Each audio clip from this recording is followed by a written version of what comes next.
and welcome back. Hackney acid attack victim says you should have killed me in Snapchat message. This story comes from The Mirror, and it is an example of, well, the prevalence of acid attacks. However, the reduced effectiveness that is happening because, I suppose it's sad to say, that the people now know actually how to deal with acid attacks, and the gentleman affected was covered with water almost immediately by bystanders. Thankfully it happened at 7:20 p.m, so people could get to him, and police were called a minute after, and ambulances there, and they took him to hospital and all that good stuff, and damage was minimised because people were there to help out.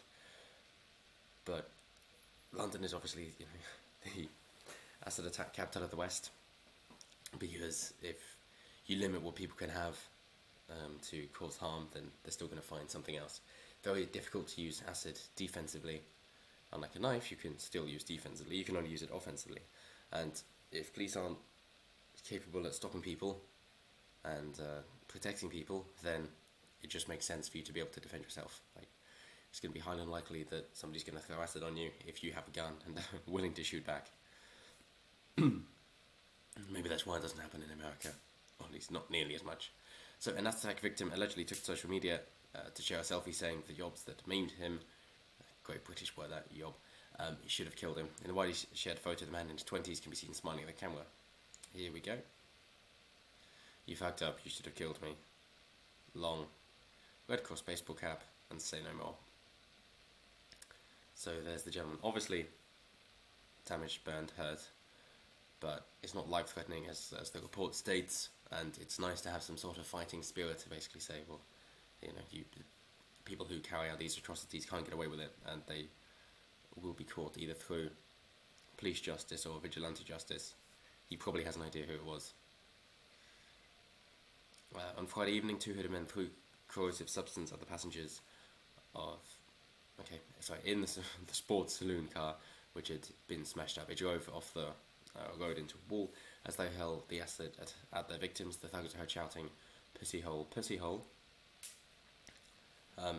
The perpetrators are also black by the appearance of this. It seems to be a gang-related thing, and it just happened to happen in Hackney. The man pictured on Snapchat is thought to be one of two men rushed to hospital following the attack in Hackney's London. Victims are believed to be in non-life-threatening conditions. Yes, they are. Good. New video shows the victims trying to get out of the car and flail around in agony. Kind of, they're just getting their clothes off. Witnesses said the car chase taking place before the attack, one vehicle being driven off the road into a wall. There we go. There we are. Good Samaritan pouring water on him. And there's a lady later. Spokesman said officers in London Ambulance Service attended at the scene. Two males aged 20s were found suffering from substance burns. Both injured were taken to East London hospitals where their condition was assessed as non-life-threatening. There we are. Water was doused on the victims to stop the acid burning their skin. Good stuff. And that's also why I say if you're with a public official, especially if you have concerns of things being thrown at them like milkshakes, which is basically just an example to say that, hey, there is a flaw in your security, we can get you, then I strongly recommend you carry water around all the time to dilute whatever's thrown on you in case it is acid straight away. Officers from Hackney investigating, no arrests have been made. There we go. And obviously some dissenting voices there. Cannes London, can the last civilised personality? BBC and Joe Brown think it's a joke. BBC's a joke, Joe Brown tells jokes. Okay. Right. But that's it for the story there.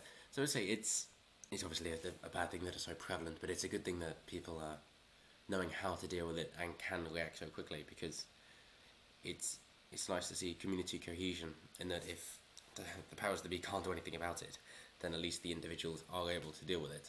I don't know if it's this example before, but it's about why it's a bad idea for any country to invade America, because all the citizens are going to take you out incredibly quickly, or at the very least it's going to be very difficult for you to make any headway because there are more guns than people, and most people are armed, and they will not like an invading force coming in. I mean, they might let you take California, but they'll stop you at that border. The thing is, California used to be an island. Yeah. Think about that. Look some more maps, but now we're getting into juicy conspiracies. Anyway, that's it for now. It's supposed to be a bad news but twinned with good news, and it's is to say that wherever you are in whatever situation you're in, if something bad happens and you can help out, then go forward and help out.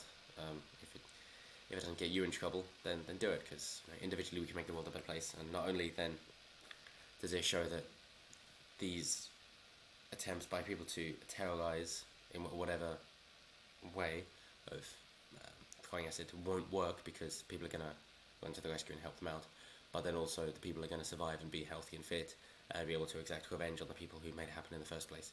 Because if police aren't there to be able to stop the acid being thrown, then I doubt they're going to be there to stop revenge taking place. But anyway, that's it for now. Thank you very much. Happy Manchester Day, and I will see you next time.